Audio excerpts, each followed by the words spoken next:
আসসালামু আলাইকুম, আমি মনি, আমার পুচুদের মা। সুন্দর একটা সকাল দিয়ে সুন্দর একটা ব্লগ শুরু করলাম, কারণ আমার মনের মতো পরিষ্কার করে ফেলতে পারছি বাসাটা। মূলত আমি প্রচণ্ড অপরিষ্কার দেখতে পারি না, তারপর অগোছালো দেখতে পারি না। আমি আমার হাজব্যান্ডের পুরোটা বিপরীত।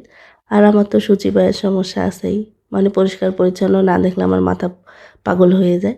তো যাই হোক, সকালের খাবার ব্রেড, মিষ্টি, চা এগুলো দিয়েই শুরু করলাম।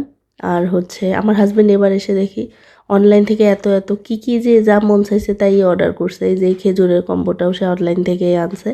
আর সবচেয়ে বড় কথা, এখানে সব কিছু পাওয়াও যায় না, অনলাইন থেকে আনতেই হয়। ময়মনসিংহ থাকতে তো যা মন চাইছে সেটাই বাইরে গেলেই পাওয়া গেছে, তো এখানে সেটা না। তো এখানে আমার সব কাজ যেহেতু প্রায় শেষ, এখন ফার্নিচারগুলো আমি ফাইনালি মুছে নিচ্ছি। প্রথমে ধুলাটা আমি একটা শুকনো কাপড় দিয়ে, নরম কাপড় দিয়ে মুছে তারপরে তেল দিয়ে মুছে নেব। এমনভাবে চিপে নিতে হবে তেল যেন বেশি না থাকে, একদম শুকনাভাবে। তেল দিয়ে মুছলে ফার্নিচারটা অনেকটাই গ্লেসি দেখা যায়।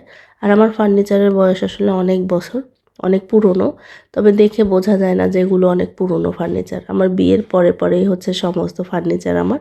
যদিও আমি এর মধ্যে ২ বার চেঞ্জ করছি কিছু ফার্নিচার, যেগুলো আমার কাছে ওল্ড মডেল মনে হইছে, সেগুলো আমি আবার নিউ মডেল করে চেঞ্জ করছি। কিন্তু ফার্নিচার যা ছিল তাই। যেমন ধরেন আমার ডাইনিংটা চেঞ্জ করছি, কিন্তু ডাইনিং তো আগে ছিল, এরকম। আর আমার সংসারের জিনিসের প্রতি প্রচুর লোভ। আমার সংসার আগে গোছাতে হবে, সাজাতে হবে, তারপরে অন্য কিছু।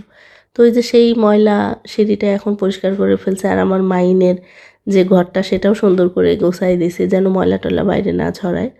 আর এই যে সিঁড়িটার পরিস্থিতি দেখতেই পাচ্ছিলেন কেমন ছিল আর কেমন করছি, একদম চকচকে।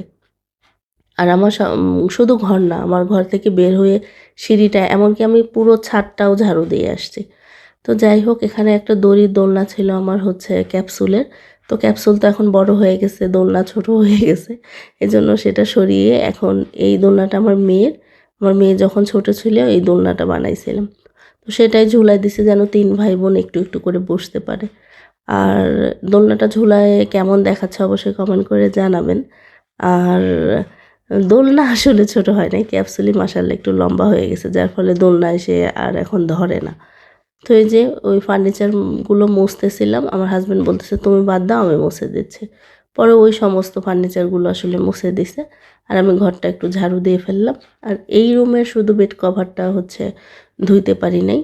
এই রুমের বেড কভারটা এখন তুলে রাখবো, আগামীকাল ধুয়ে ফেলবো ইনশাল্লাহ। আর নতুন কাপড় চোপড় তো সব এখন রেডি করে ফেলছি। আর আগের যত মানে ময়লা কাপড় চোপড় ছিল সেগুলো ধুয়ে শুকিয়ে আবার মানে তোলাও শেষ। আর আজকে আমার সমস্ত কাজ শেষ করছি, এই সমস্ত বাসাটা ক্লিন করছি মাত্র ৪ দিনে। মানে যেখানে ১০ দিনের কাজ সেটা আমি ৪ দিনেই কমপ্লিট করছি। ময়মনসিংহ থাকতে তো একজন হেল্পিং হ্যান্ড ছিল, আমি খালার সাথে সমস্ত কাজগুলো নিজে করতাম। কারণ আমার মানে কাজের মহিলার কাজ বা অন্যের কাজ আমার পছন্দ হয় না, নিজে না করা পর্যন্ত। এই জন্য আমি খালার সাথে লেগেই থাকতাম, তারপরেও একটু হেল্প হতো। আর এখানে তো কেউ নাই, সমস্ত কাজ নিজেকেই করতে হয়।